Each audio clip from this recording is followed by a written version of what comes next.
Welcome everyone to Buddhist Center. We'll get started here in just one moment. We're just getting set up on the other places so everybody can hear us.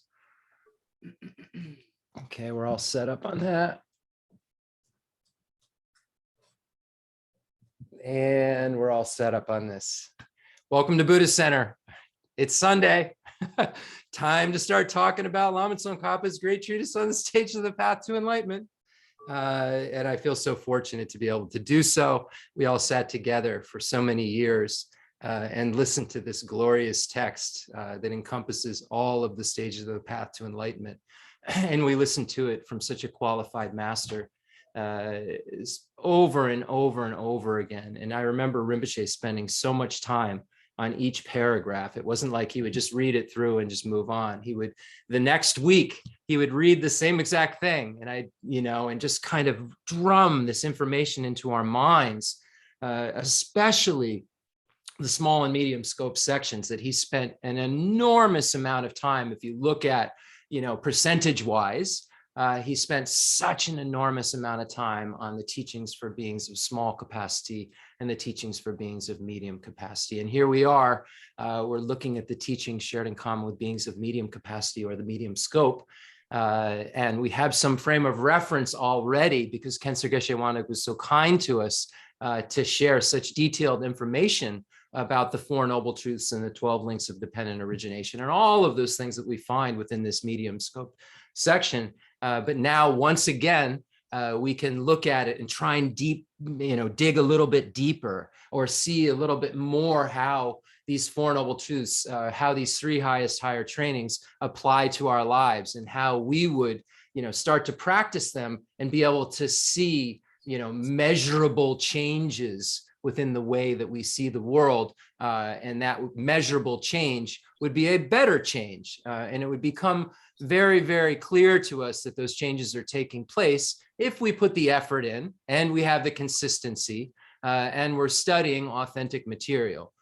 So the effort and the consistency are key. Anybody can do anything for a week or two, but you aren't going to have any kind of big epiphanies in a week or two or a year or two. It takes sustained effort over and over again for a very, very long time without giving up, without having these too high of an expectations and thinking, well, I should be further along. Just keep going, keep moving forward. And as these times pass, as these markings that we have in our lives pass, year, 5 year, 10 year, 20 year, we'll be able to look back 5 years before, 1 year before. And if we've had that consistency of practice and we've really practiced authentic teachings, we'll see a measurable difference in our outlook and our ability to handle external phenomena in terms of our response to it. And we'll have a little tiny bit less, we'll see exaggeration in terms of the object and a little bit less of a chance for us to run at it and be so attached to it or push it away and be so angry at it because we start to exaggerate things less and less and less to the point where we can see no exaggeration, no elaboration, and just see the lack of objective existence in all that's been concealed by the conventional truth that we've been identifying as objectively existent, inherently existent, and not even knowing it. But when we start to analyze how we respond to our reality and everything around us, we'll see that we're apprehending it in a way that does not tally with reality as we see as the definition of, wisdom, discerning wisdom is. So before we get started or go any further into the teaching on the medium scope, let's get into the 7-point Vairakana posture. As we've done so many times before, and try and get our minds into a more clear, more realistic, less movie kind of place, so that then we can have it, quiet down, become less attached and running towards and less aversion, running away, and just get it to a place that's very, very grounded and quiet. And from that quiet place, we can begin to hear the words again. We can begin to hear the motivations that we're trying to set again. But for now, we're just trying to bring our minds to a very, very realistic place by identifying specific focal objects and only focusing on those focal objects, because we're telling our minds exactly what to do. And that in a way neutralizes it. And then also, whilst neutralizing it, because we're meditating on the breath, which is a kind of a neutral thing, breathing in and out and counting.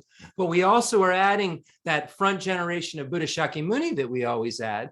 So we're adding a religious aspect to this meditation. We're adding an accumulation of merit. We're adding our hero. We're adding that being that we will become just like to our front generation form of meditation. And eventually, a lot of times the masters will say that you land on just the mind, or you land on just the front generation object of observation, just one. Take one virtuous focal object, as Lord Atisha says. But here we're practicing these few things for a bunch of reasons. One, we're using the breath to calm our minds down, and the other, we're using the front generation form of Buddha Shakyamuni just as a way to accumulate merit and as a way to familiarize ourselves with doing visualizations.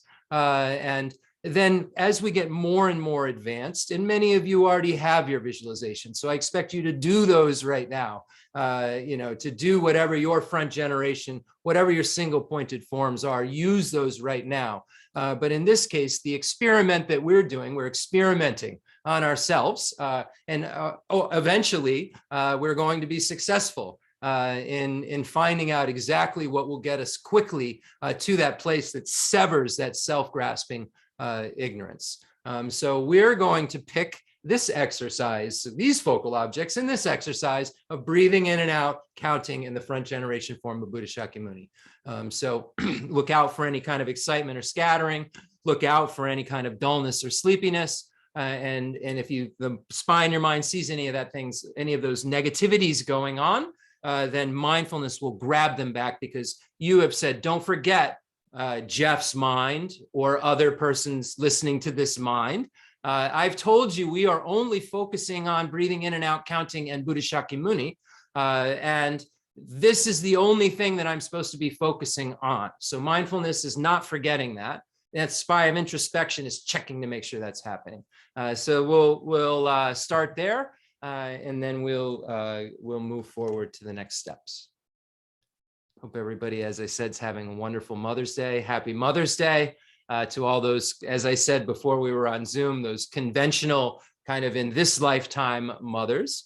But remember that all sentient beings, since beginningless time, have had relationships with us, and every sentient being has been our mother. Every sentient being has been our father. Every sentient being has been our brother. Every sentient being has been our sister. Every sentient being has been our wife. Every sentient being has been our husband. We've had every single relationship with every single sentient being. And the Buddha focused on this idea that every sentient being has been our mother, and been our mother multiple times. So when we look at this and we say Happy Mother's Day, this is a very, very broad statement in terms of the Buddha Dharma, because it means from me to every being in the universe, happy Mother's Day. So let's start now with this meditation, and again, we'll go on from there. Breathing in and out, counting, front generation form of Buddha Shakyamuni. Don't be distracted, don't have your mind scattering, and don't have any sleepiness or dullness. Find out if you do, bring it back.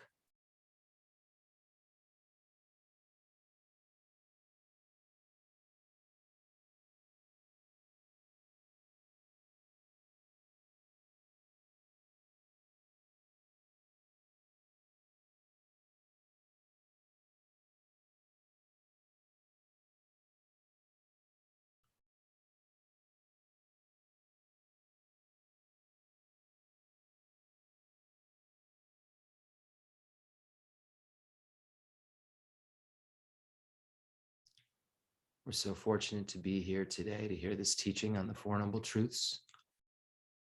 Those truths that Buddha only taught.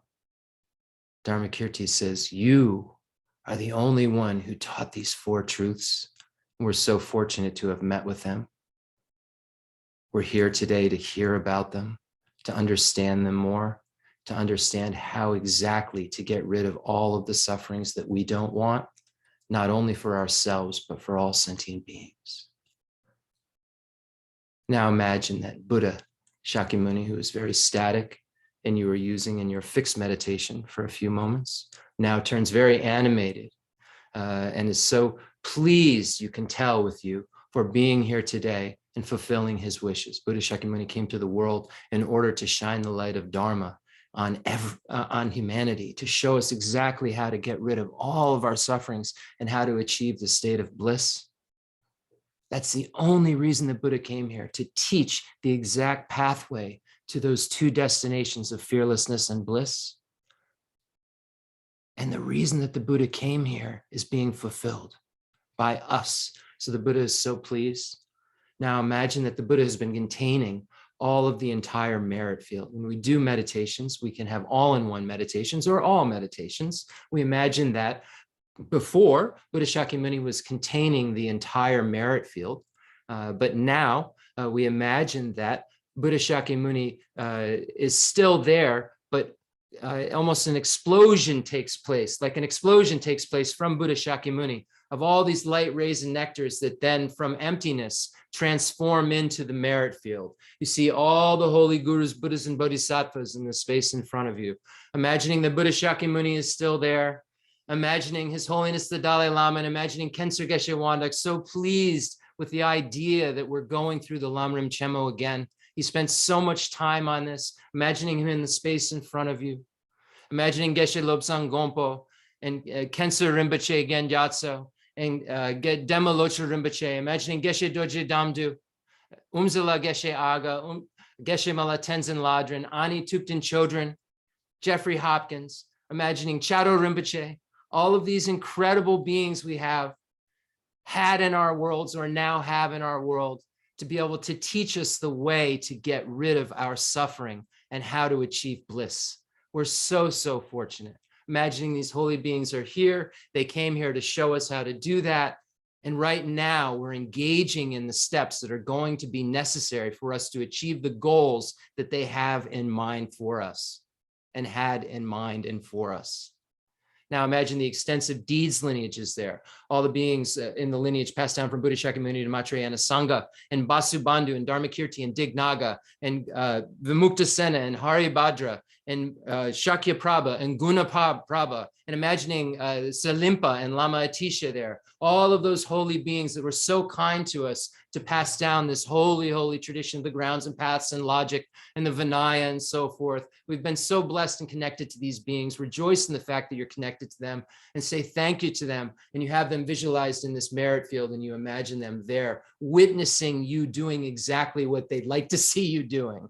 Now imagine the profound view lineage passed down from Buddha Shakyamuni to Manjushri and Nagarjuna and Buddha Palita and Chandrakirti and Arya Deva and Shanti Deva and Baba Vega and Chandrashita and Kamala Shila. And again, imagining Salimpa and Lama Atisha. We're so fortunate to be connected to this lineage that shows us the exact nature of reality, that shows us that the perfection of wisdom that was taught at the second turning of the wheel of Dharma is the definitive teaching, and that all phenomena lack inherent existence, true existence. All phenomena are not truly established, are not intrinsically existent. They do not have objective existence. And we can recognize this, and this will lead us to the state of complete Buddhahood when coupled with bodhicitta. We're so fortunate that these two lineages made it so clear how to understand bodhicitta and how to understand emptiness.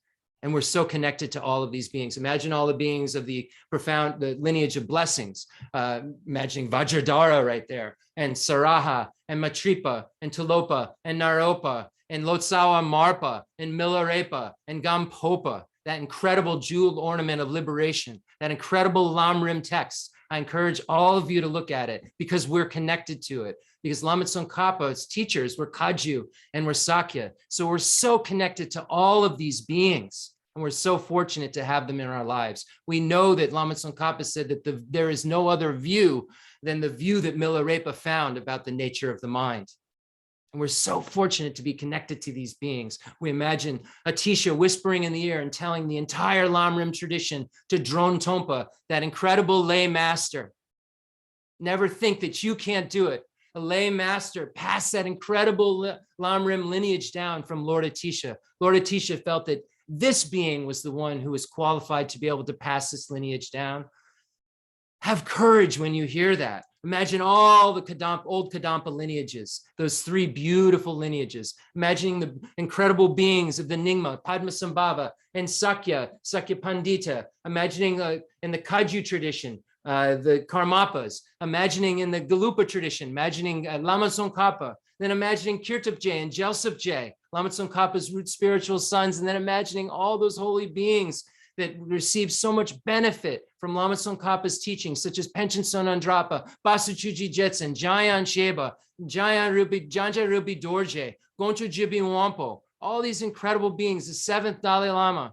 We're so connected to all of these beings. Khenso Geshe Wandak spent so much time with these beings' material, whether we know it or not. And rejoice in the fact that we're connected to all of these beings. When we hear these beings' names, we're leaving imprints in our minds to make sure that if we don't get enlightened in this life, we are connected to these beings of the profound view, extensive deeds lineage, and the lineage of practicing blessings. This is why we say these names over and over and over again. It's to connect with them. It's to, throughout our day, connect with them and say, oh, what did Basu Bandhu write? Let me look into that and let me read that, because by reading what Basu Bandhu wrote, by reading what Asanga wrote, by reading what Nagarjuna wrote, by reading what Aryadeva wrote, we're able to transform our minds and induce that liberating path that is the only thing that will get us to freedom and bliss. So we're so fortunate, imagining all the highest Yoga Tantra deities, Performance Tantra deities, Action Tantra deities, all the 35 Buddhas, all the protector deities, imagining all of these beings in the space in front of us. We're in a time now where we're connected to Vajrayana teachings, and only a few Buddhas and millions of eons of Buddhas, 1,000 will come only, Buddha Shakyamuni being the 4th, and only a few will teach Vajrayana, which is the swiftest path to Buddhahood. And we're so fortunate to be connected to Vajrayana that will work if we set the foundation of the teaching shared in common with beings of small and medium capacity, and the perfection teaching vehicle teachings for beings of great capacity. So we're so fortunate to have all of this full package in our lives. And now not everybody has access to all of these teachings or even know they exist. We know there's places that are called not central lands where there's no access to the Dharma. It's so unfortunate. There's beings in realms that are in so much pain, they'd never be able to hear the Dharma. There's beings who are in realms that are so happy, they don't know they have a problem and that they're going to be thrust into a lower realm. So they don't meet with the Dharma, but we are meeting with the Dharma, and we're so fortunate. And when we start to meditate upon what the Buddha really, really had in mind, and what was really going to be necessary, what was at the root of Buddha's realizations, besides this wisdom realizing emptiness, we will find compassion. We will find this great compassion for all sentient beings. So because we recognize that we want to be free from suffering, and we recognize that we want to reach our highest potential, and by reaching our highest potential, we fulfill not only our needs, but all sentient beings' needs. So in order for us to do that, to reach our whole, full, highest potential, we must become a Buddha for the sake of all sentient beings. So as we become more spiritually aware, as we practice more and more and more, this mind state will become more apparent to us, and eventually it will become our mind. It will become a mind that is ours, that day and night just wishes to become a Buddha for the sake of all sentient beings, that day and night just puts others' needs before our own, and really recognizes that that's not a sacrifice. That's the ultimate way to bliss. That putting of the needs of others before your own is the only way that you can achieve the complete fulfillment of your needs. So now we just try to emulate what the holy beings do, and that's teach, and that's lead beings to the Dharma. So just imagine now that you are in that state, that you will be in, because you have Buddha nature. All sentient beings will become a Buddha, because all sentient beings have this mental consciousness that can mature, that is not in the nature that has stains in it. It's in the nature of clear light and unsullied. This mind is empty of inherent existence, is under the sway of dependent origination, as all phenomena is. My mind can dependently originate if it has adventitious defilements into samsara. And if I remove the adventitious defilements, And I have this kind of incredible love and compassion that I replace those adventitious defilements with and replace it with wisdom, then my mind will dependently originate into the Buddha's mind. And my mind will go from bliss to bliss to bliss, from love to love to love, compassion, compassion to compassion, because that's will be all it can dependently arise into, because I will remove everything that inhibits that pure dependent origination of a mind which is omniscient, because it has removed the adventitious defilements and the stains, and now has and the pathway that will get me there is the pathway of the wisdom realizing emptiness, coupled with love, compassion, and the desire to become a Buddha for the sake of everyone. So we now imagine that we bring everyone here, because we are eventually the ones that don't become Buddhas before us.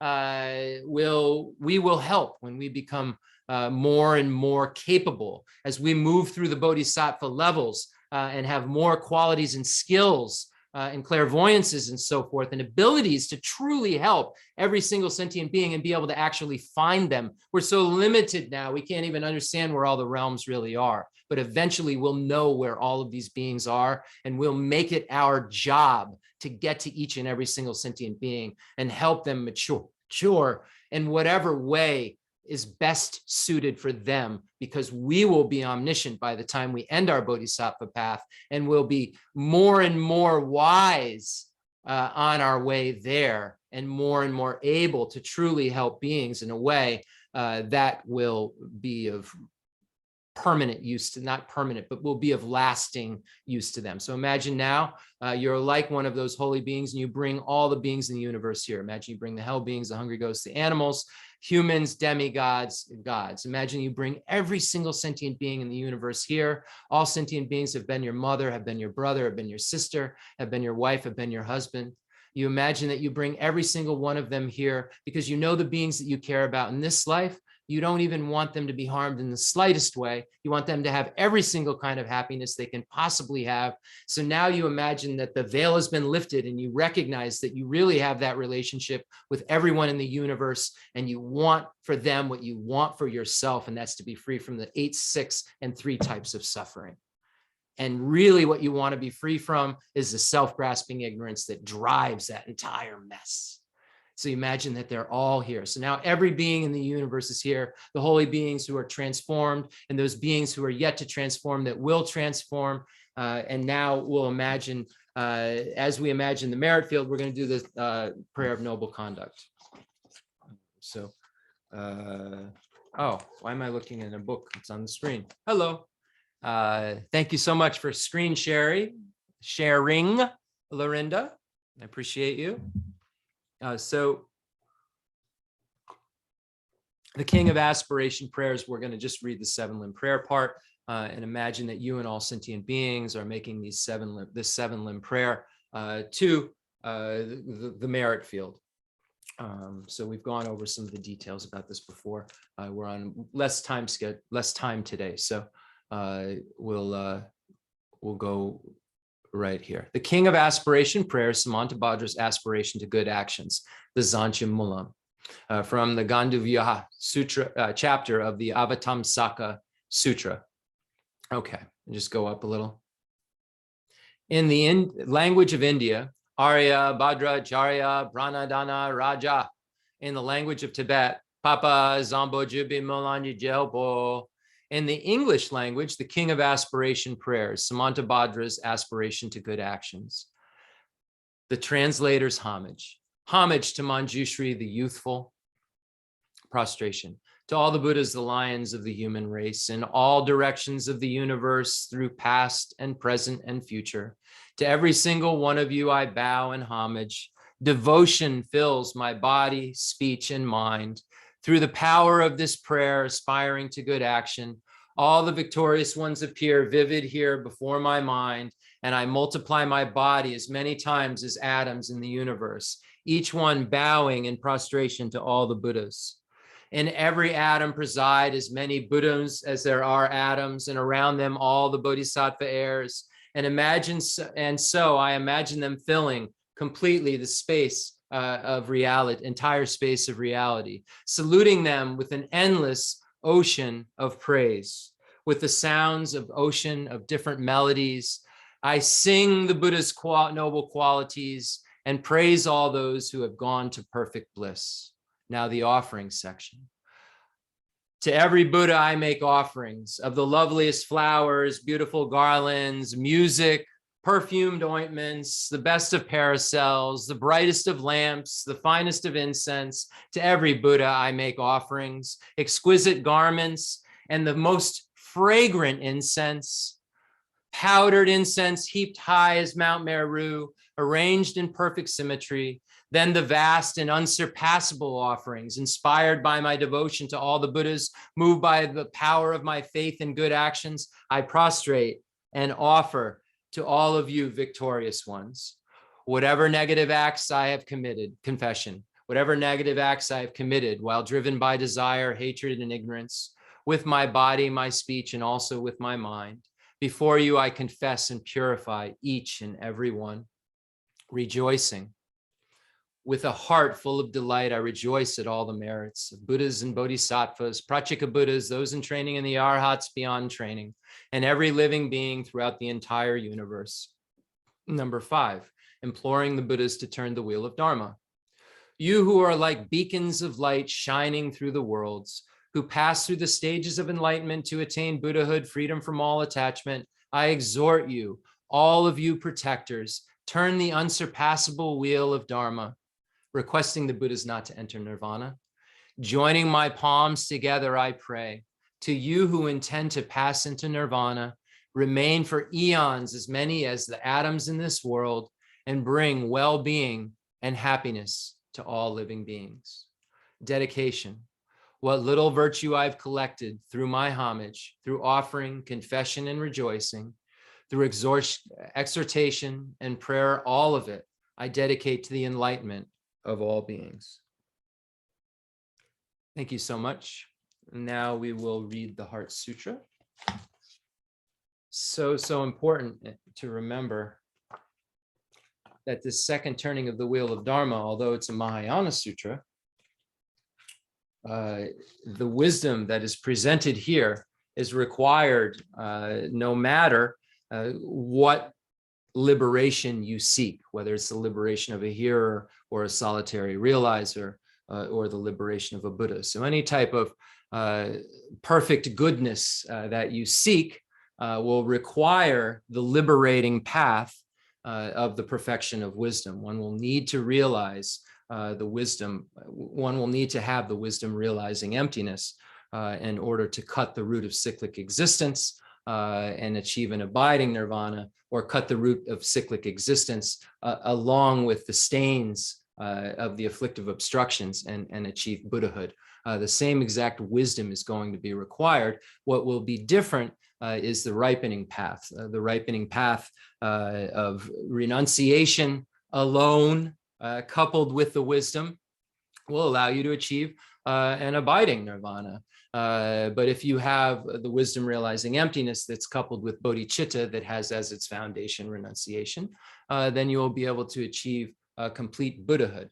So the ripening paths are like kind of the wind that blow you in one direction or another. But the wisdom realizing emptiness makes it certain that you will be blown in one of those directions.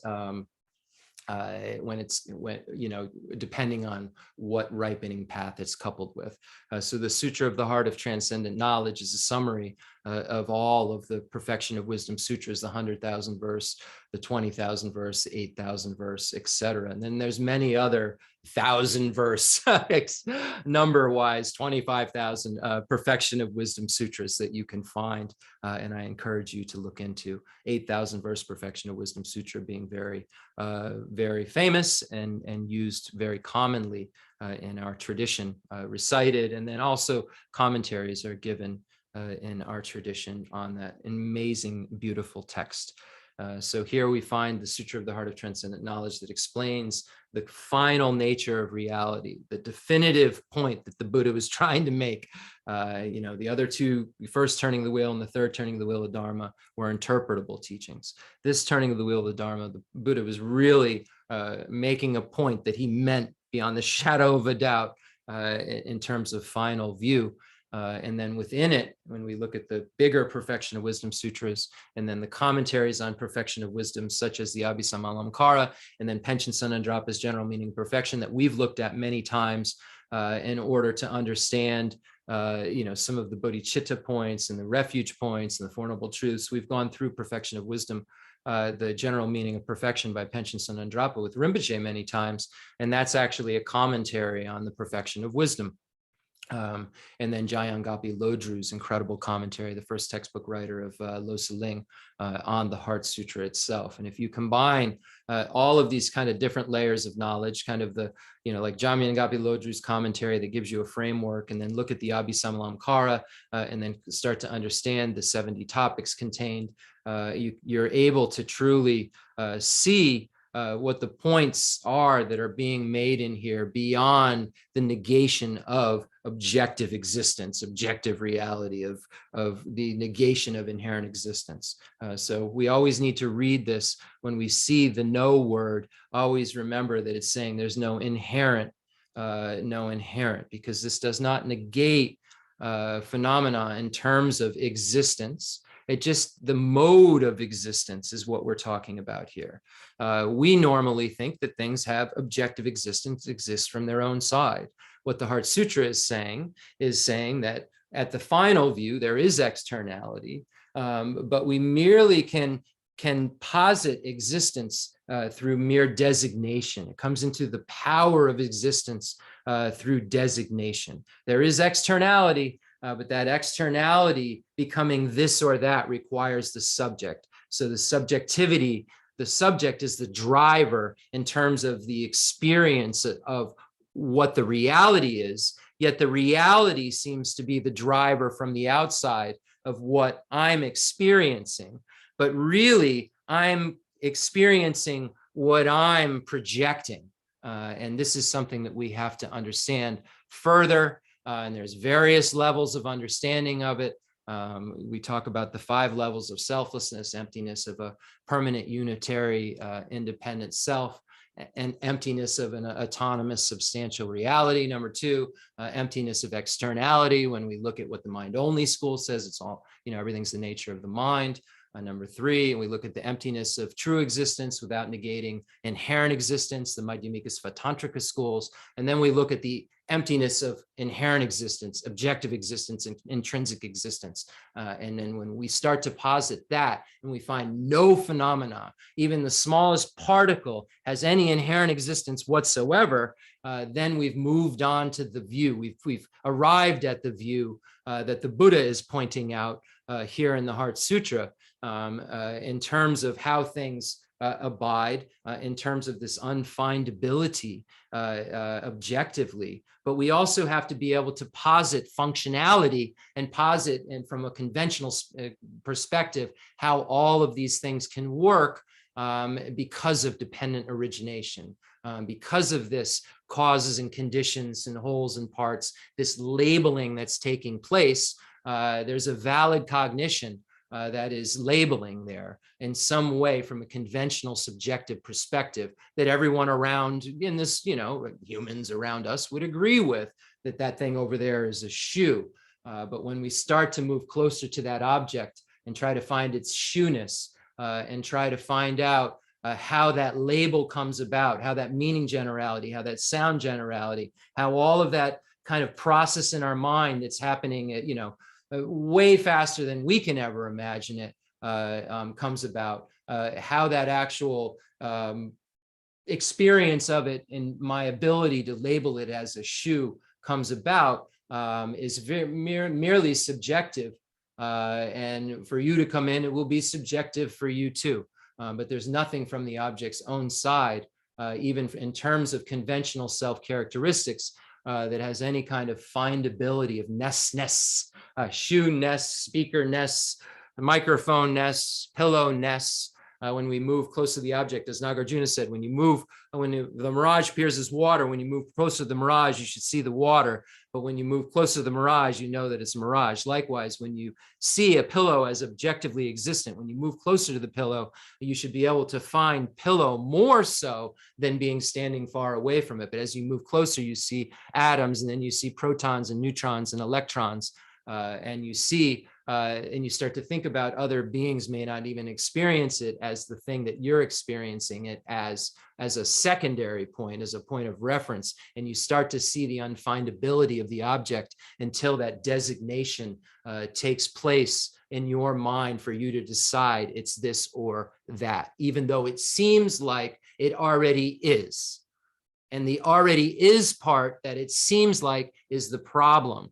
We apprehend it that way, it appears that way, and we have to start, stopping ourselves from misapprehending everything. And that's what this whole point of the Heart Sutra is to slowly move us, from impurity to purity of thinking, from ignorance to complete wisdom. But it's the little wisdoms that knock out the ignorance, and the ignorance starts to get smaller and smaller and smaller. But until it's completely eradicated, you still will have to be projected into cyclic existence. And until the imprints of it are completely eradicated, you won't be able to be a Buddha. The Sutra of the Heart of Transcendent Knowledge. Thus have I heard. Oh, I'm sorry. The Sutra of the Heart. I forgot we were screen sharing. The Sutra of the Heart of Transcendent Knowledge. Thus have I heard. Once the Blessed One was dwelling in Rajagriha at Vulture Peak Mountain, together with a great gathering of the Sangha of monks and a great gathering of the Sangha of Bodhisattvas. At that time, the Blessed One entered the samadhi that expresses the Dharma called profound illumination. And at the same time, noble Avalokiteshvara, the Bodhisattva Mahasattva, while practicing the profound Prajnaparamita, saw in this way. He saw the 5 skandhas to be empty of nature. Then, through the power of the Buddha, Venerable Shariputra said to noble Avalokiteshvara, the Bodhisattva Mahasattva, how should a son or daughter of noble family train who wishes to practice a profound Prajnaparamita? Addressed in this way, noble Avalokiteshvara, the Bodhisattva Mahasattva, said to Venerable Shariputra, O Shariputra, a son or daughter of noble family who wishes to practice a profound Prajnaparamita should see in this way, seeing the 5 skandhas to be empty of nature.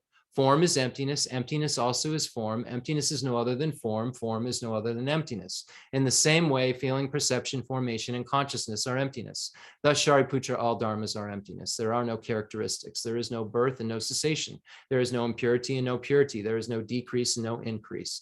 Therefore, Shariputra, in emptiness, there is no form, no feeling, no perception, no formation, no consciousness, no eye, no ear, no nose, no tongue, no body, no mind, no appearance, no sound, no smell, no taste, no touch, no dharmas, no I dhatu up to no mind dhatu, no dhatu of dharmas, no mind consciousness dhatu, no ignorance, no end of ignorance up to no old age and death, no end of old age and death, no suffering, no origin of suffering, no cessation of suffering, no path, no wisdom, no attainment, and no non-attainment. Therefore, Shariputra, since the bodhisattvas have no attainment, they abide by means of Prajnaparamita.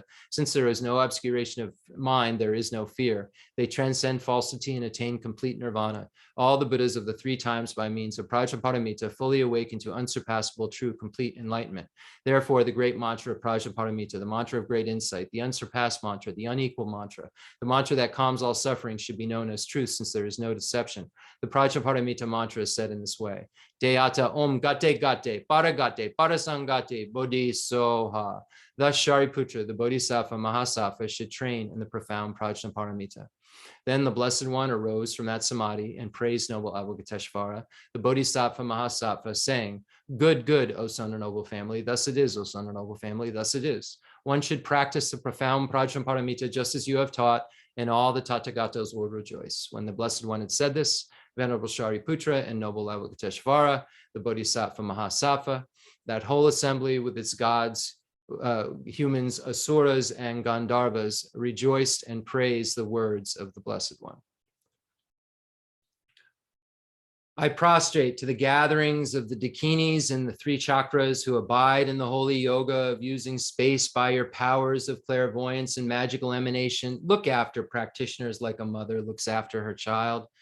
Gala bene jodambane nguje duju ngai dudo jenju baba lama yi bujinzi nezung gandro zola jatzelo gazamara jandara zamara ebe adazamara jandara.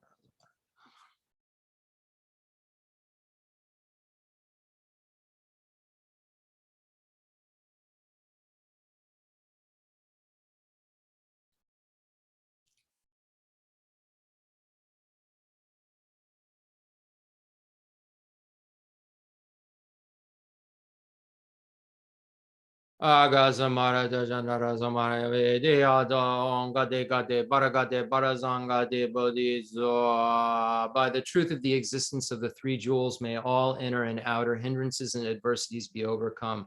May they become non-existent, may they be pacified, may they be completely pacified, and may all negative forces opposed to the Dharma be completely pacified. May the host of 80,000 obstacles be pacified. May we be separated from all adverse conditions to the Dharma, and may we obtain all circumstances conducive to the Dharma. May there be auspiciousness, happiness, and well-being here, right now. Papa Gonja Zonji Gaye Dimbe Doji, Lobo Doji, Mebo Doji, Shewa Doji, Jagi Baji Medoji, Zanji Jedinga Yezo, Agerin Donja Shewa Dan, Medon Bejan Andro Dan, Tumba Dunjin Dun Doji, Doji Dejan Dan Dan Show.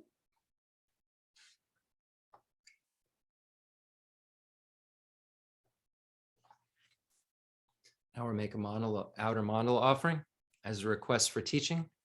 Imagine you're offering a perfect, beautiful universe to all the holy beings as a request for teaching to the teacher all the way back in terms of lineage to Buddha Shakyamuni. And we know we have a very incredible pedigree in terms of spirituality.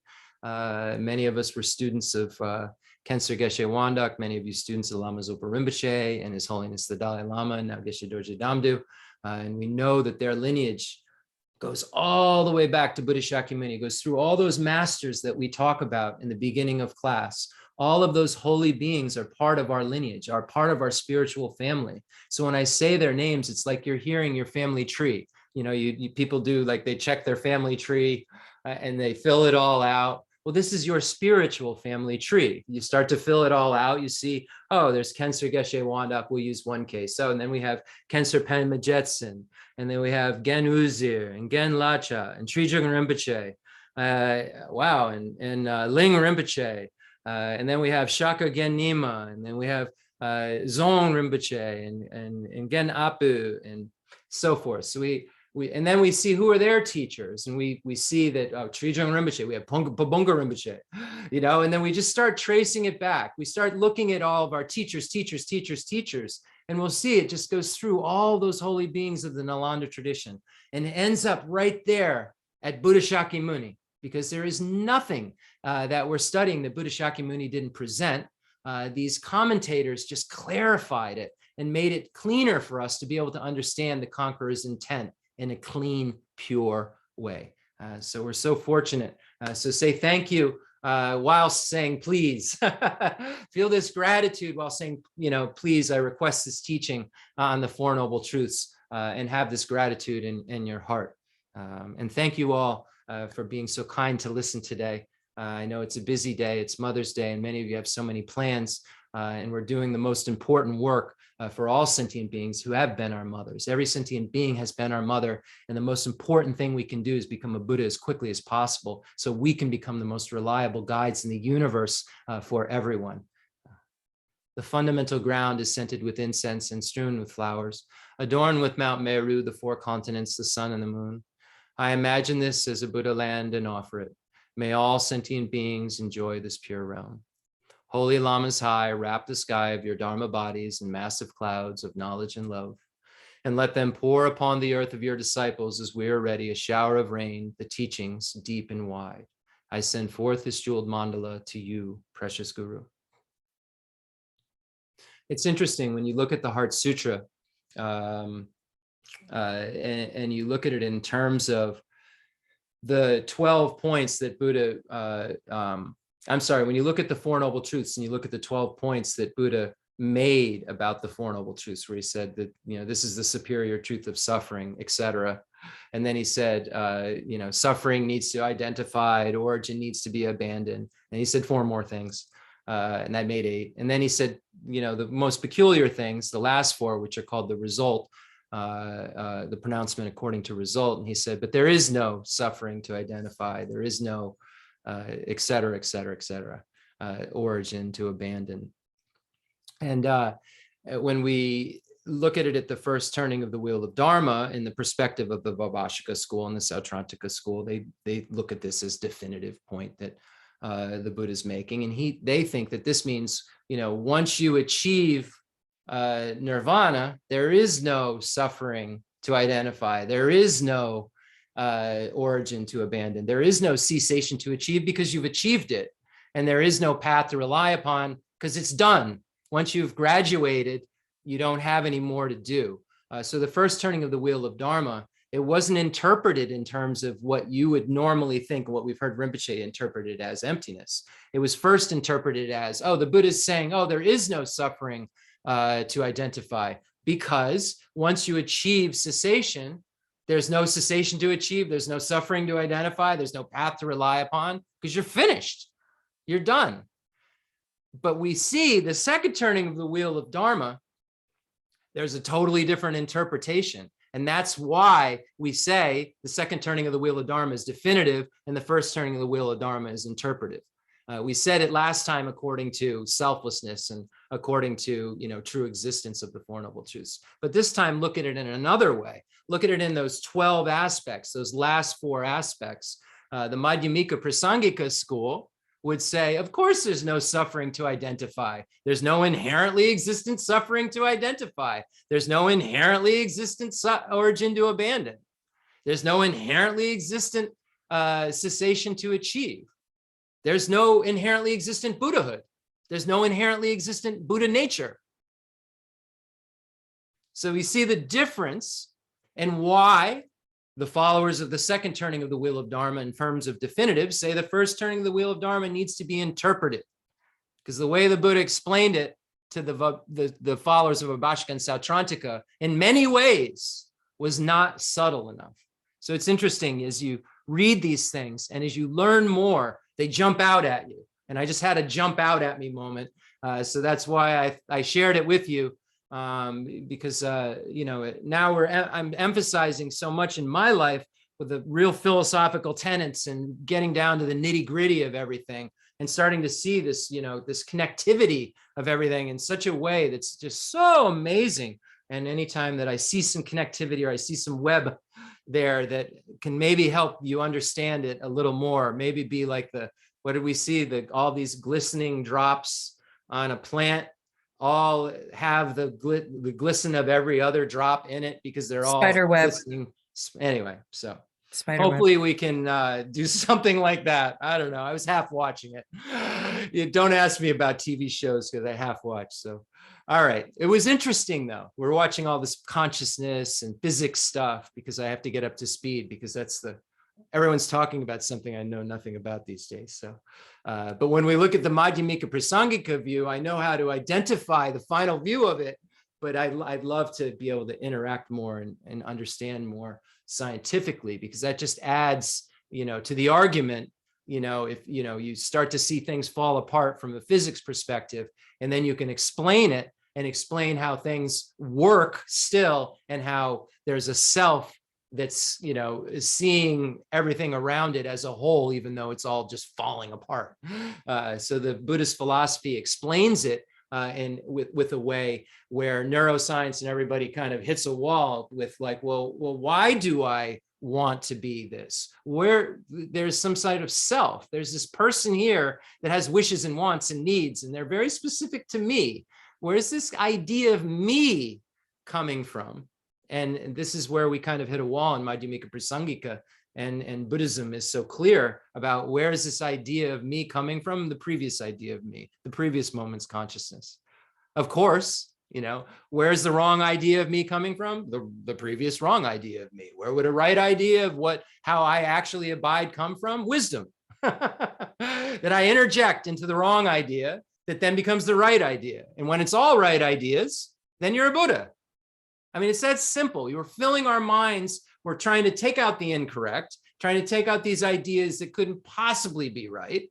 These ideas of external creators and these ideas of, I just got a bad lot in life because everybody's against me and they're wrong. And we start to undo all of these kind of exaggerated ideas in our mind because we start to see how this thing actually is operating and how I could be the creator of my reality. How I can, by my behavior, by my mental intentions and my physical and verbal actions, I can be the creator of my future. And my future could get so great in terms of my creation that I could have complete bliss, and I could have the ability to be the most reliable guide in the universe.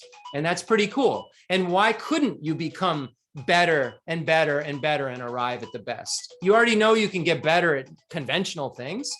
Nothing Shanti Deva says becomes harder through repetition. We know that. I can't reach it. It's just Sophie saying Happy Mother's Day. She's the bomb. It's her nickname on the phone. Anyway, it doesn't make sense to the listeners. So let's do the refuge prayer, because I lost track hearing the phone and looking at the phone. Oh, it's on. We're good. Everybody's still on. I think you're still on Facebook. Yeah, we're good. We're good. We're good. Never a dull moment around here. Okay, prayer of refuge in Bodhichitta. I take refuge until I am enlightened in the Buddhas, the Dharma, and the Sangha. Through the merit I create by teaching the Dharma, may I attain Buddhahood for the sake of all sentient beings. I take refuge until I am enlightened in the Buddhas, the Dharma, and the Sangha. Through the merit I create by teaching the Dharma, may I attain Buddhahood for the sake of all sentient beings. I take refuge until I am enlightened in the Buddhas, the Dharma, and the Sangha. Through the merit I create by teaching the Dharma, may I attain Buddhahood for the sake of all sentient beings. Sanjay Jadanza Di Janan La, Janju Badu Dani Jazuji, Dagi Juje Jije Zonanji, Drola Benja Sanjay Drubasho, Sanjay Jadanza Di Janan La, Janju Badu Dani Jazuji, Dagi Juje Jibe Zonanji, Drola Benja Sanjay Drubasho, Sanjay Jadanza Di Janan La, Janju Badu Dani Jazuji, Dagi Juje Jibe Zonanji, Drola Benja Sanjay Drubasho. If you're attached to this life, you're not a spiritual practitioner. If you're attached to samsara, you have no renunciation. If you're attached to your own self-interest, you have no bodhicitta. If there's grasping, you do not have the view. May this teaching be heard and understood in the language of all sentient beings. Nice Sunday here. Going to do some Lama Tsongkhapa. So fortunate. So we've looked at so far in the great treatise on the stage of the path to enlightenment, since Rinpoche passed on from our world on March 6th. Such a terrible day, but a day that's inevitable because all compounded things are impermanent. It was something that will happen to all of us. And we can't always have, the lottery every single day of our lives, And when Rinpoche, was here and teaching us, it really, I look back on it, it was like winning the lottery every single day. But what we do have is this essential human rebirth. So we have won the lottery in a sense, because we have the basis from which to practice the things that Khentsur Geshe Wandak taught us so much and showed us were so important, and by example, by referring to nothing else but that, when he really, it came down to what he cared to talk about. And we really saw that at the end of his life, what he cared to talk about. He was so quiet, but you talked to him about some very specific Dharma stuff, very complex Dharma stuff, and he was ready to go and ready to talk. But he really just wasn't interested in as any of the things of this life. It was so clear. It was so focused on just the spiritual journey. And eventually in the small scope as practitioners, we too will realize how to get rid of attachment to this life.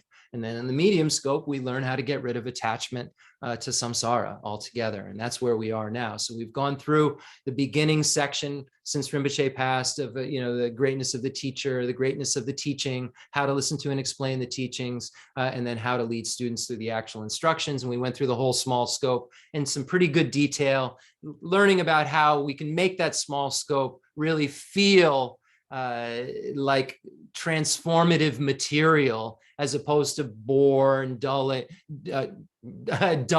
and boring material that doesn't really seem to connect in terms of my daily life. Just seems like more of information.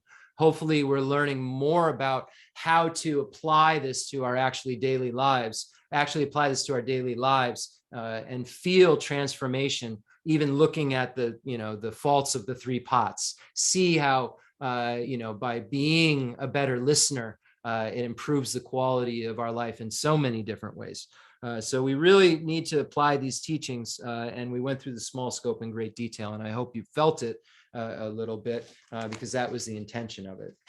Now we're in the medium scope section. And of course, we know the medium scope section starts with the 8 types of suffering, and gets into the points of renunciation, which we've gone over, that desire to definitely emerge from cyclic existence, that idea that day and night you want to be free, and that you want to be completely away from every type of fear, every type of pain, every type of discomfort, every type of dissatisfaction, completely, and you're willing to do whatever it takes day and night to make those things, go away, those fears and so forth.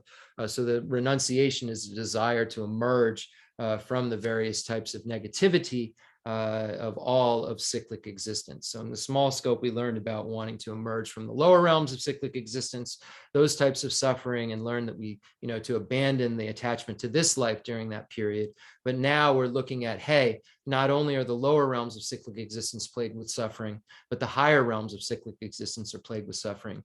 And because things can, in your life, at times be going very, very well, and you can just kind of discard your spiritual practice if you haven't meditated on this enough. The Buddha really reinforced the need for us to meditate on the first truth of suffering over and over and over again. He said that there's no way you'll put the effort in that will be needed once you realize what the origin of suffering is, to get rid of the origin of suffering if you aren't thoroughly convinced that it's something you need to emerge from.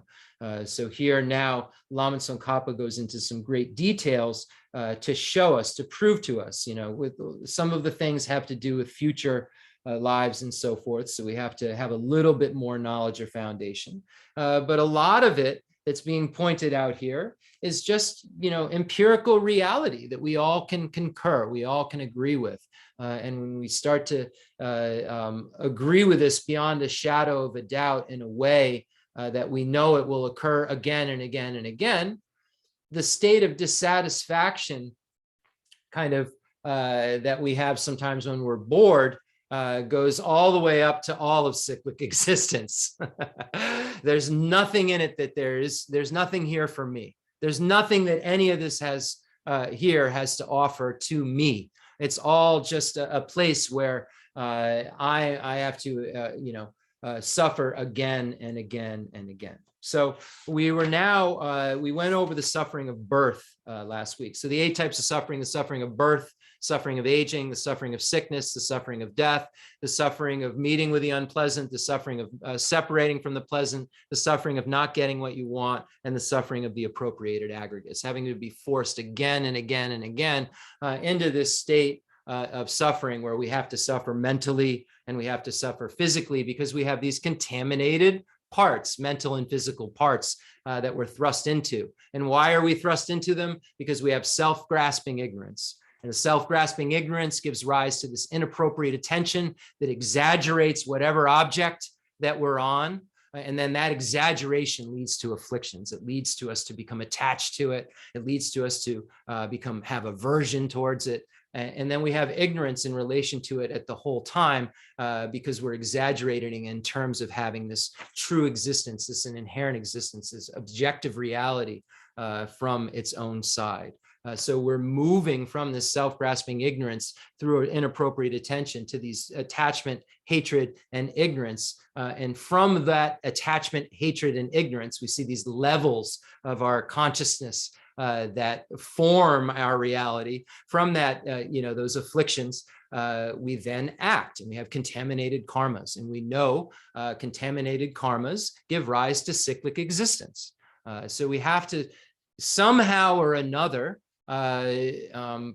get rid of this contamination that arises from a misperception. So then, when we're looking at layers of the problem, sure, we can, try if we have anger, we have a lot of anger or aversion, meditate on love and compassion. But we can do that till the end of time. That's not going to get rid of what gives rise to the whole problem. We have to go back further and further and further and find out what the root is. And once we get rid of the root, then none of the negativities can arise. There can be suppression of negativities, but complete removal of negativities can never occur without the wisdom realizing emptiness. So we recognize that this has to occur in order for us to sever that cyclic existence, all of the sufferings that we don't want. So now we went over why the Four Noble Truths are taught in the order that they're taught, why the Buddha presented the truth of suffering first, even though cause and effect, it seems to occur in a different way. We know why the Buddha presented suffering first, origin second, cessation third, and path fourth. So we went through all of that, and we went to the truth of suffering of birth. And now we're in the suffering of aging. And I think a lot of us can relate to this. And when we recognize this suffering of aging, even when we see, if we're older and we're experiencing a lot of these details already that are going to be pointed out, we look into the face of a child and we see that inevitability, if they are able to live long enough, they will experience this. And then that change of youth will be experienced. That happiness of youth will turn into this suffering of aging, of old age. The happiness of youth turns into the suffering of old age. So we grasp at our youth, we grasp at whatever age we are at the present moment and feel like we're stuck in time in some ways. So, as we get older, we can look back on it and we can see our youth and we look back on it. But we don't really feel like I'm 20, it's easier for us to say, oh yeah, I remember when I was this older, younger, than to say, oh, I know what I'll be like when I'm 20 years older.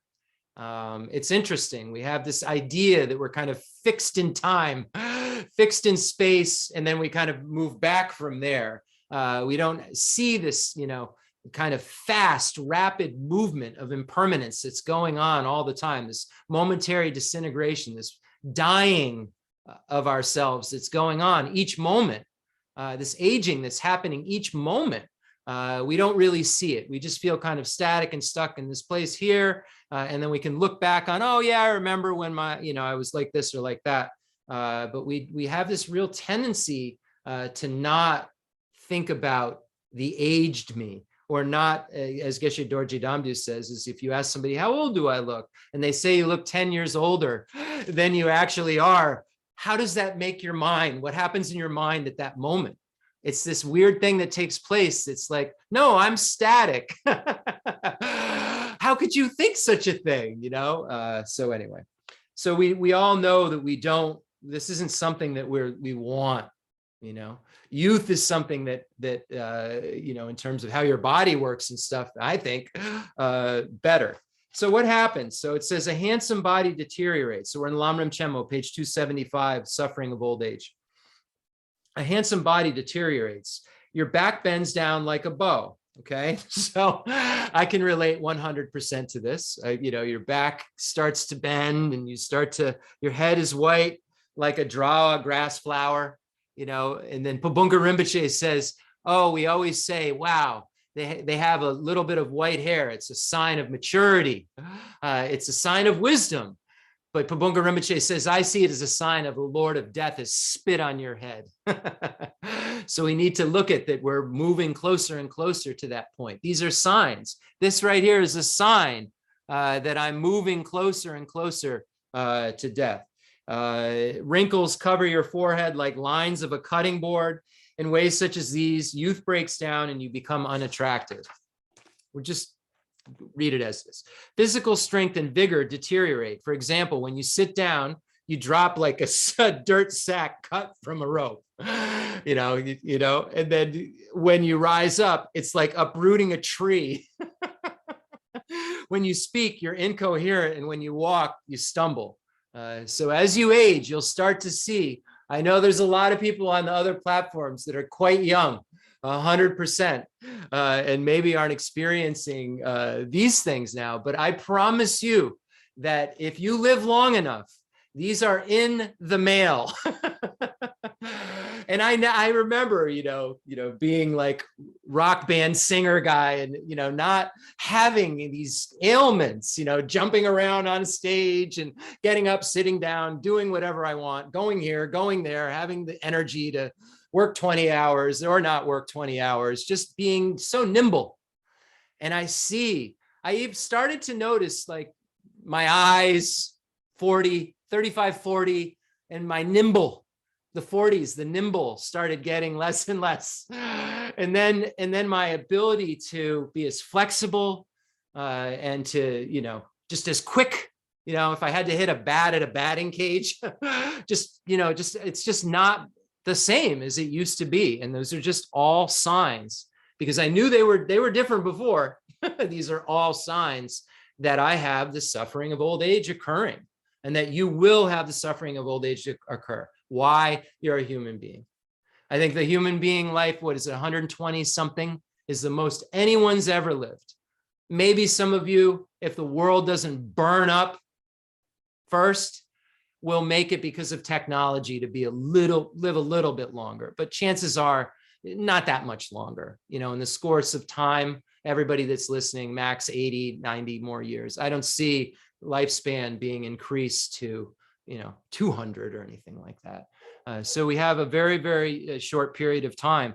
And as these things start to happen, we know that less is there, no matter what. 100% less is there. And it will happen to you, and you will have those signs to prove to you that the Buddha was correct.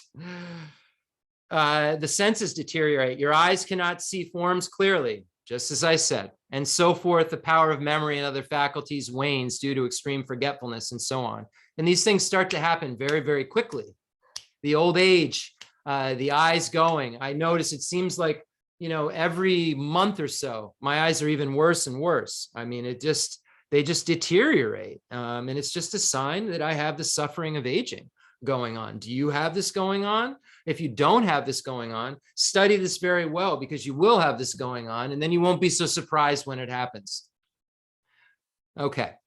The sense that your eyes cannot see forms clearly, and so forth. The power of memory and other faculties wanes due to extreme forgetfulness, and so on.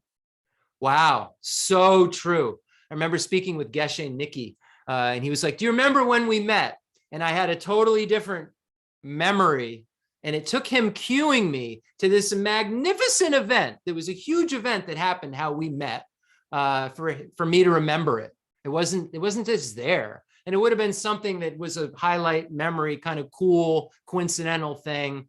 We bumped into each other when he got back from India in Middletown, when Rinpoche was living in Main Street. That's how I met Geshe Nikki. He was randomly there, walking down the street to a camera store, buying camera parts, because he likes taking pictures, if you know Geshe Nikki, Khensa Rinpoche.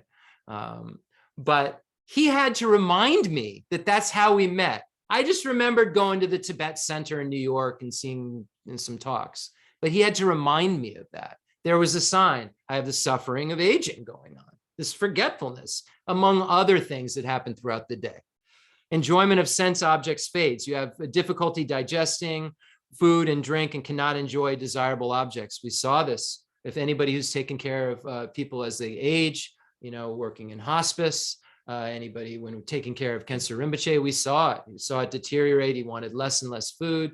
Things didn't taste good like they used to for him. He didn't have any really wants. And he used to love eat. Remember Rinpoche? He'd eat all. He'd go to the buffet and grab, 2 of each. And that was gone. And that was just the sign of old age. We don't have to, get a microscope out to find out the facts that are being presented here. We just need to look around and observe our life and be honest about it. Use the mirror of the Dharma to invoke that honesty. The deterioration of life is painful. As your life nears exhaustion, you head rapidly towards death.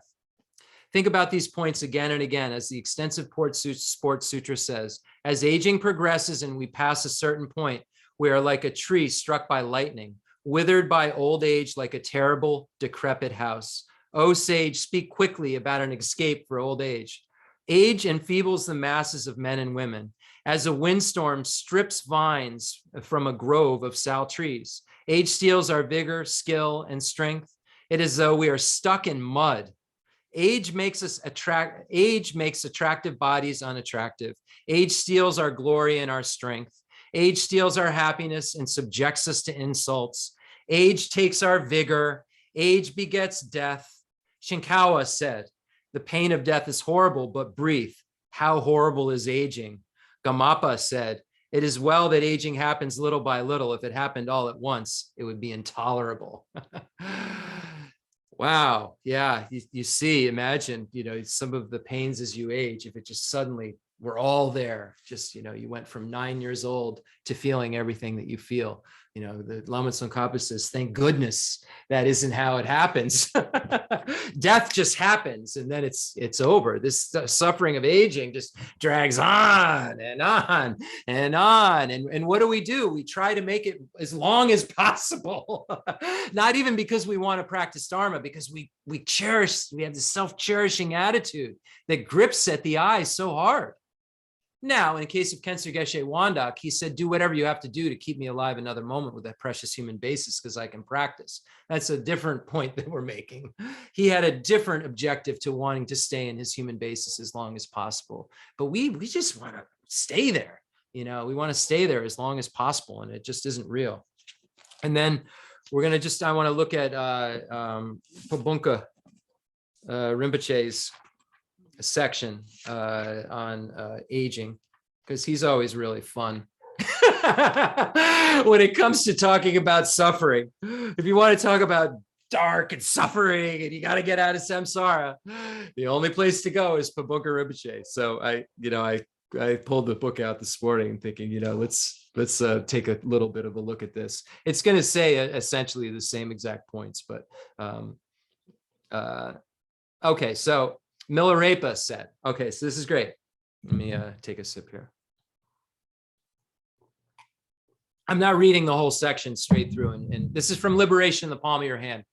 Pabunka Rinpoche's Namdur Lajong, which is a commentary on Lama Tsongkhapa's great treatise on the stage of the path to enlightenment.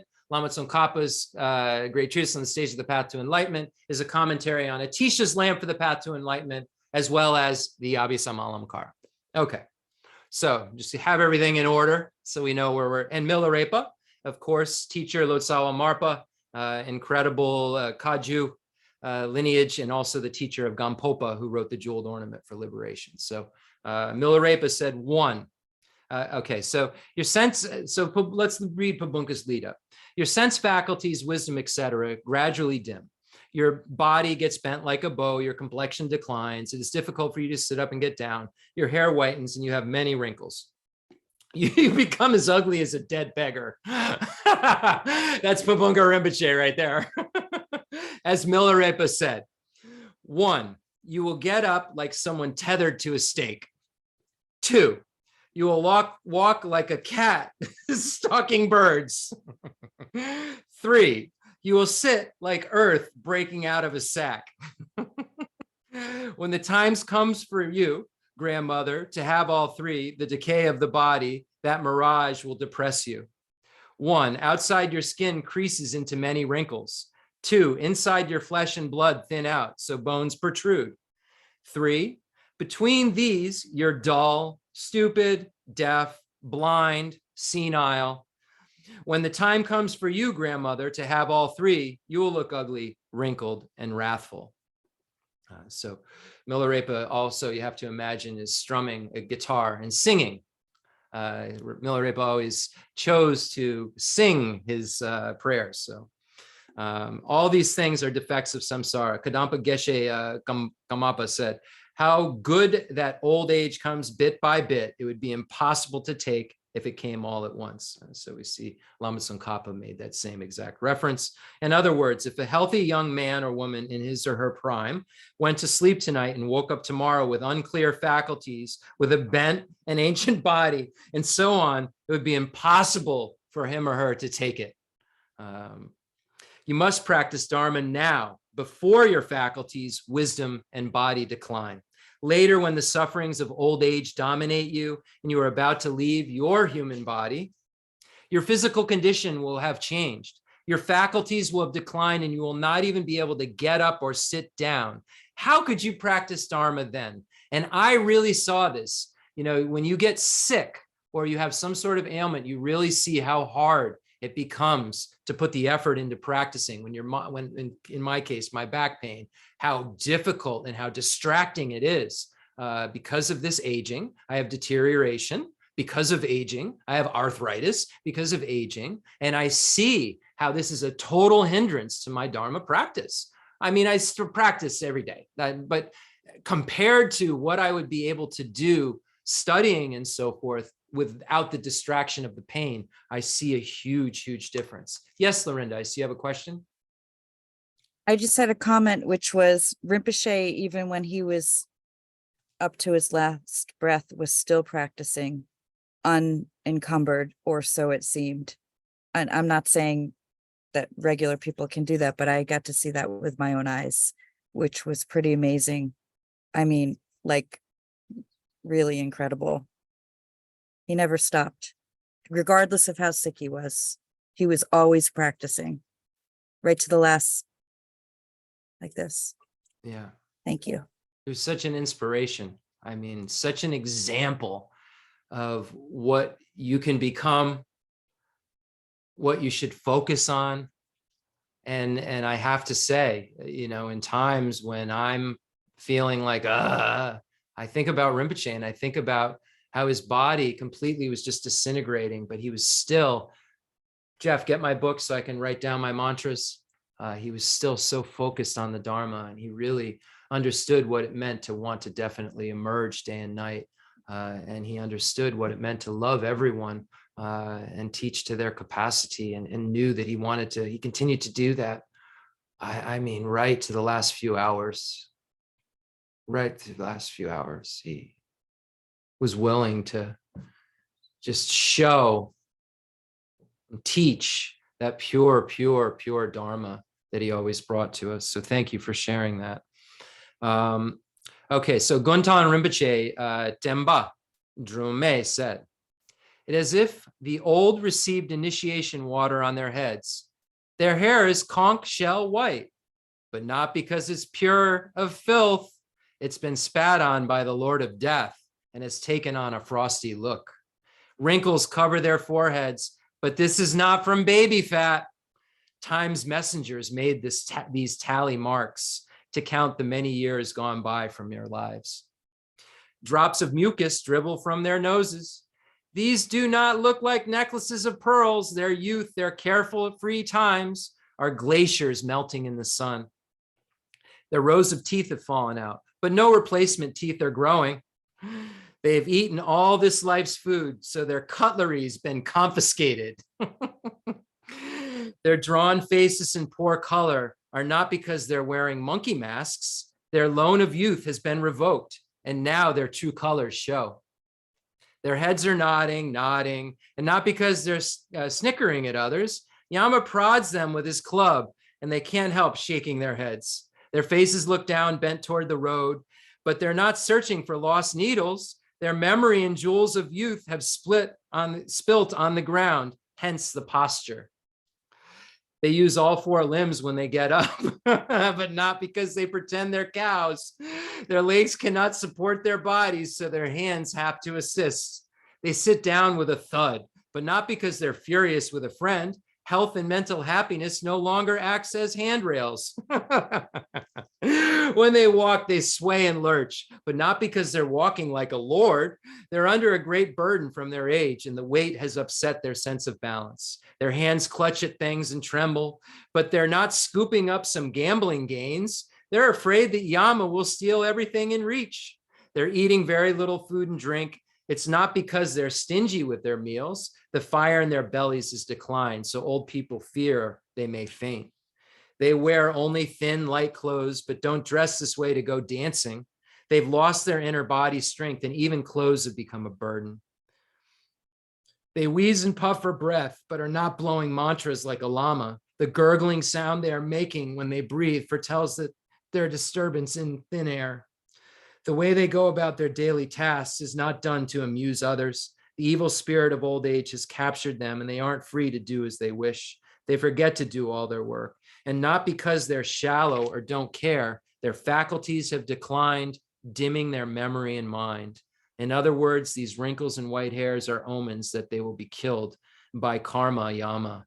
And there are yet more sufferings, mental anguish from fear of death, and so forth to come. So there it is.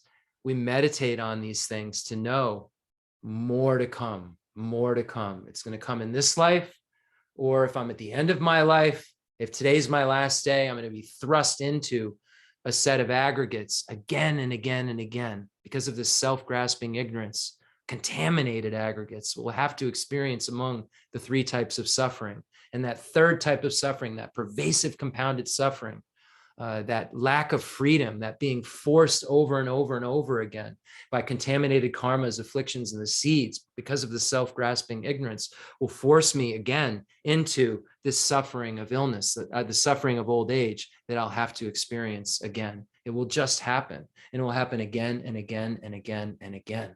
But we don't have to have it ever happen again, because Buddha Shakyamuni came to our world to show us how to be free from birth, aging, sickness, death, separating from the pleasant, meeting with the unpleasant, not getting what you want, and the suffering of the appropriated aggregates completely. The Buddha showed us how to get rid of the suffering of uncertainty, and the suffering of unsatiability, and the suffering of rebirth, and the suffering of shucking off bodies, and the suffering of going from the high realms to the low realms, and the suffering of not having companions while you're doing this journey that are fixed. This suffering, we can be free from completely. The suffering of change, pervasive compounded suffering. We can be free from every single type of suffering because we can get rid of the driver.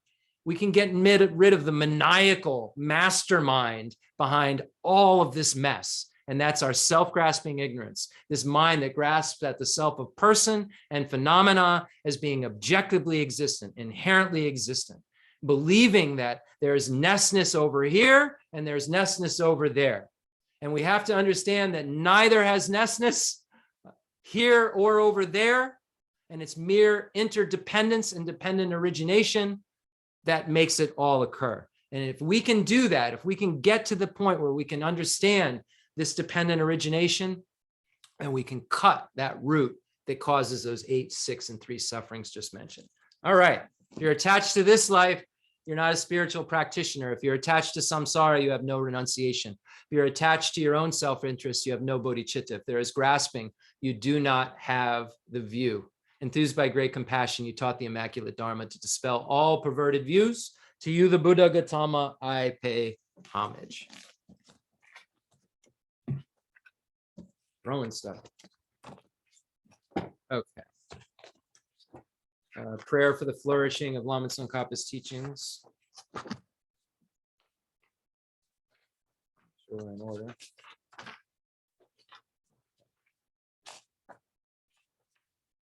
Prayer for the flourishing of Je Tsongkhapa's teachings, Lozan Jyotema. Though he's the father, producer of all conquerors, as a conqueror's son, he produced the thought of upholding the conqueror's Dharma in infinite worlds. Through this truth, may the conqueror Lozang's teachings flourish. When in the presence of Buddha Indraketu, he made his vow, the conqueror and his offspring praised his powerful courage. Through this truth, may the conqueror Lozang's teachings flourish.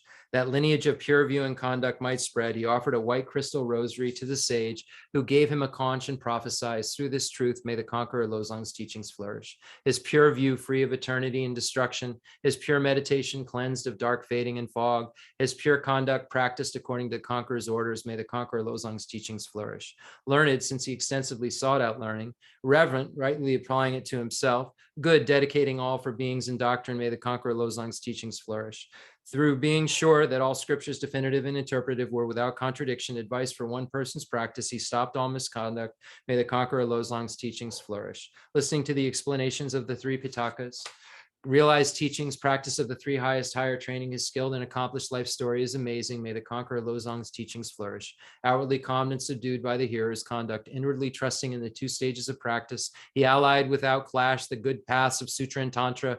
May the conqueror Lozang's teachings flourish. Combining voidness explained as the causal vehicle with great bliss achieved by method, the effect vehicle, heart essence of 80,000 Dharma bundles, may the conqueror Lozang's teachings flourish. By the power of the ocean of oath-bound doctrine protectors, like the main guardians of the 3 beings paths, the quick-acting Lord, Vaishravana, Karmayana, may the conqueror Lozang's teachings flourish. In short, by the lasting of the glorious Guru's lives, by the earth being full of good, learned, reverent holders of the teaching, and by the increase of its power of its patrons, may the conqueror Lozang's teachings flourish.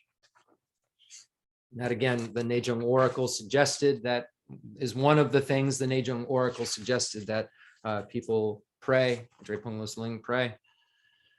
Concluding mandala offering dedication prayer. The fundamental ground is scented with incense and strewn with flowers, adorned with Mount Meru, the 4 continents, the sun, and the moon. I imagine this as a Buddha land and offer it. May all sentient beings enjoy this pure realm. I dedicate whatever virtues I have collected for the benefit of the teachings and of all sentient beings, and in particular for the essential teachings of Venerable Zandrapa to shine forever. I send forth this jeweled mandala to you, precious Guru. Any mistakes that I've made, I apologize. May they be purified by this mantra of Vajrasattva, and anything in your mind, may it be purified too. May your body, speech, and mind be purified. Imagining Vajrasattva is inseparable from your root Lama. Imagining Vajrasattva inseparable from Khensa Geshe Wandak, one taste with Khensa Geshe Wandak, and imagine that from Vajrasattva, who's inseparable in one taste with Khensa Geshe Wandak, light rays and nectars are showering down on you. White light rays and nectars are showering down, transforming into white ohms and purifying yours and all sentient beings' body. Red light rays and nectars are showering down on you and all sentient beings, transforming into red ahs and purifying your and all sentient beings' speech. Imagine blue light rays and nectars are showering down on you and all sentient beings, transforming into blue ohms. And purifying yours and all sentient beings' minds. Om Benza Sato Samaya Manupalaya Benza Sato Zeno Bodhichitta Tirtha Mevava Sutokaya Mevava Supokaya Mevava Anuratu Mevava Sarva Siddhi Mebracha Savagama Suja Me Kitam Shiram Kuruhum Ha Ha Ha Ho Bhagavan Sava Tathagata Benza Mame Mukha Benza Baba Ma Samaya Sapa Ah Om Hey. May we always be protected by Paul Den Lamo, Rinpoche said was our protector deity. Jarama Jarama Jarama Junja Kalarajamo Rama Jadaja Dunja Rudhang Jong Jarama Jarama Jarama Junja Kalarajamo Rama Jadaja Dunja Rudhang Jong Jarama Jarama Jarama Junja Kalarajamo Rama Jadaja Dunja Rudhang Jong Jarama Jarama Jarama Dunja Kalarajamo Rama Jadaja Dunja Rudhang Jong Rama Rama Rama Dunja Galarajemo Rama Ajadaja Dunja Rulunja Rama Rama Rama Dunja Galarajemo Rama Ajadaja Dunja Rulunja Rama Rama Rama Dunja Galarajemo Rama Ajadaja Dunja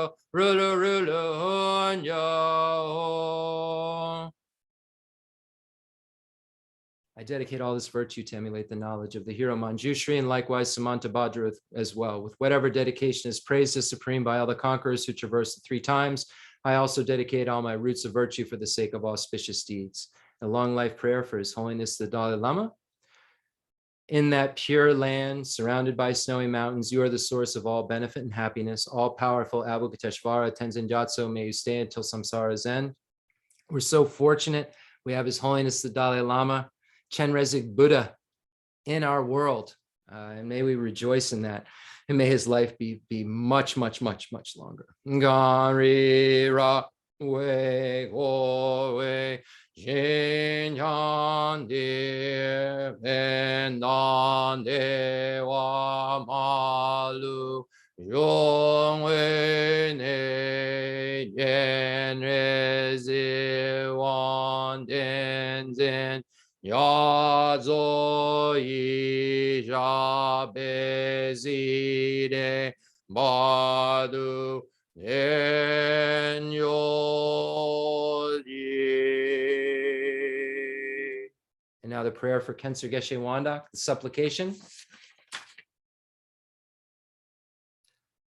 So a complex yogi poses as a simple monk. I see the screen sharing coming up. Just one moment. Is it frozen, screen sharing? Okay. A complex yogi poses as a simple monk. And this was written on March 6th of 2023 on the year anniversary of Rinpoche's passing. I completed this supplication to him and please, Khensa Geshe Wandak, swiftly return in whatever form I need you to in order to help me move swiftly to Buddhahood. A complex yogi poses as a simple monk. Homage to Khensa Geshe Wandak Rinpoche, our precious spiritual friend who is inseparable from Aryatara. I fully prostrate, covering as many atoms of the earth as possible to your pure body, speech, mind, and enlightened activities. I offer to you drinking water and bathing water, flowers, incense, candles, scented water, food, music purified by Om Ahom. The rarity of having 1 million wish-fulfilling gems is a common occurrence compared to meeting with a holy teacher like you who's placed the complete path to Buddhahood in our childlike hands. Like Atisha, who came to Tibet with a lamp to dispel the darkness of ignorance, you, kind abbot, arrived in the West with a lineage purer than a diamond and begged us never to be satisfied with partial instructions. The teachings of the extensive deeds and profound view lineages flowed from your lips like nectar for our ears that elucidated the teachings for beings of 3 capacities. Now that sound has stopped. All composite things are impermanent. You told us that all your teachers passed away and understood the sadness, entreating us to continue our studies. The Buddha does not wash away the negativities of beings, nor does he remove their miseries by his hands. His spiritual realizations are not transferred to them. It is by teaching the truth of suchness that beings are liberated. We are not prepared to take this journey to the highest goodness of Buddhahood without your continued guidance. The sadness in our hearts would be too overwhelming. May you swiftly return to this world and take care of us in all our lives, wherever we may be, never leaving our hearts and crowns. May all sentient beings perfectly realize renunciation, bodhicitta, and the correct view of emptiness, so they know who you really are.